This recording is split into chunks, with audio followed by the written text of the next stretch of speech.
जय श्री कृष्ण दोस्तों, आप सभी को आज मैं वट सावित्री व्रत की कथा सुनाने जा रही हूँ। और यह व्रत ज्येष्ठ मास की अमावस्या को रखा जाता है और कुछ स्थानों पर यह व्रत ज्येष्ठ मास की पूर्णिमा को भी रखा जाता है। और पुराणों के अनुसार वट सावित्री व्रत का यह पावन व्रत सौभाग्यशाली स्त्रियां अपने पति की दीर्घ आयु के लिए और संतान की सुख समृद्धि और प्राप्ति के लिए यह व्रत रखती हैं। और पुराणों के अनुसार वट सावित्री व्रत के प्रभाव से आज के दिन ही सावित्री अपने पति सत्यवान के प्राण यमराज से छुड़ाकर लाई थी। और तभी से ही यह वट सावित्री का व्रत शुरू हुआ है। वट वृक्ष दीर्घायु और अमृत तत्व का प्रतीक माना गया है। इस वृक्ष के जड़ में ब्रह्मा जी, तना में विष्णु जी और डालियों में भगवान शिव का वास माना गया है। इसलिए स्त्रियां वट वृक्ष की पूजा करके अपने पति की दीर्घ आयु और संतान प्राप्ति और सुख समृद्धि का आशीर्वाद लेती हैं। और पूजा करते समय वट वृक्ष के पेड़ को सूत के धागे से लपेटती हैं।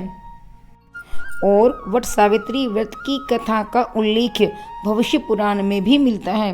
तो पौराणिक कथा के अनुसार देवी सावित्री राजा अश्वपति की कन्या थी और सत्यवान उनके पति थे। सावित्री ने सत्यवान को अपने वर के रूप में चुना था। और कथा के अनुसार राजश्री अश्वपति की एक संतान थी जिसका नाम सावित्री था। सावित्री ने वनवासी राजा धर्मसेन के पुत्र सत्यवान से विवाह किया। जब नारद जी ने सावित्री को बताया कि उनके पति की आयु कम है, तब भी सावित्री ने अपने निर्णय को नहीं बदला और वह सभी प्रकार के राज वैभव त्याग कर सत्यवान के साथ उनके परिवार की सेवा करने के लिए वन में रहने लगी। जिस दिन सत्यवान मरने वाले थे, उस दिन वह लकड़ियां काटने के लिए जंगल चले गए। वहां वह अचानक मूर्छित होकर गिर पड़े। उसी समय यमराज वहां आकर सत्यवान के प्राण लेने के लिए आकर खड़े हो गए। और सावित्री ज्येष्ठ अमावस्या से पहले 3 दिन से ही उपवास में थी और वह इस बात को जानती भी थी।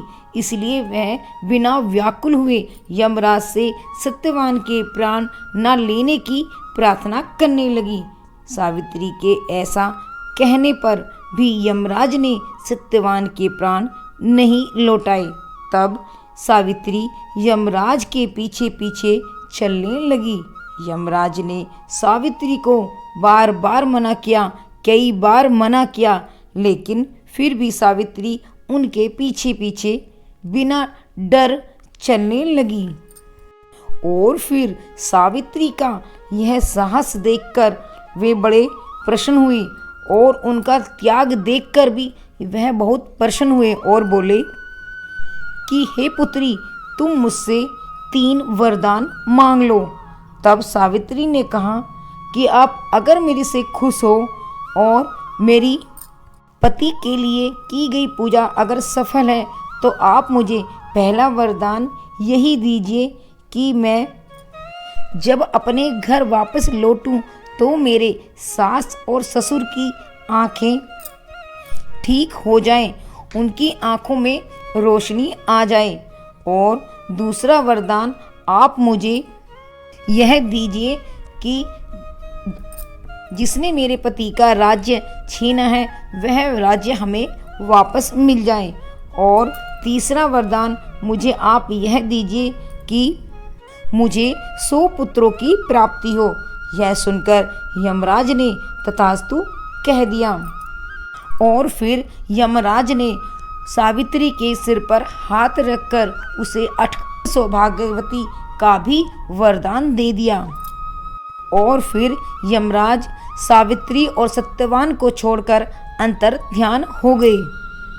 और फिर उसी समय से सावित्री अपने पति को लेकर वट वृक्ष के नीचे बैठी हुई थी। इसलिए उस दिन से सभी सुहागिनें महिलाएं अपने परिवार और पति बच्चों की दीर्घायु के लिए वट वृक्ष की पूजा करती हैं। और इस व्रत में वट वृक्ष की पूजा करने से आपको ब्रह्मा, विष्णु, महेश त्रिदेवों का आशीर्वाद मिलता है। और इसी कारण हिंदू धर्म में इस वृक्ष को पूजनीय माना गया है। और इस व्रत में सुहागिन महिलाएं सूर्य उदय से पहले उठ जाएं, फिर स्नान आदि के बाद नए कपड़े, चूड़ियाँ और माथे पर सिंदूर, बिंदी आदि श्रृंगार करें। फिर वट वृक्ष, बरगद पेड़ यानी कि उनकी जड़ को जल से सींचें। फिर उसमें गुड़, चना, फल, अक्षत, फूल अर्पित करें यानी वट वृक्ष की जड़ों में। फिर महिलाएं वट वृक्ष के चारों ओर पीले या लाल रंग का धागा बांधकर उस पेड़ की परिक्रमा करें। परिक्रमा करते समय सौभाग्य और पति की लंबी आयु और बच्चों की शुभकामना करें।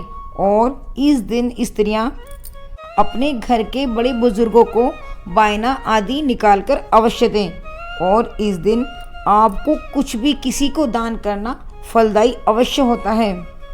और आज के दिन इस व्रत की कथा को सुनना भी बहुत जरूरी होता है। और अब आप सभी की मंगल कामना करते हुए फिर मिलती हूँ एक नई वीडियो के साथ। जय श्री राधे।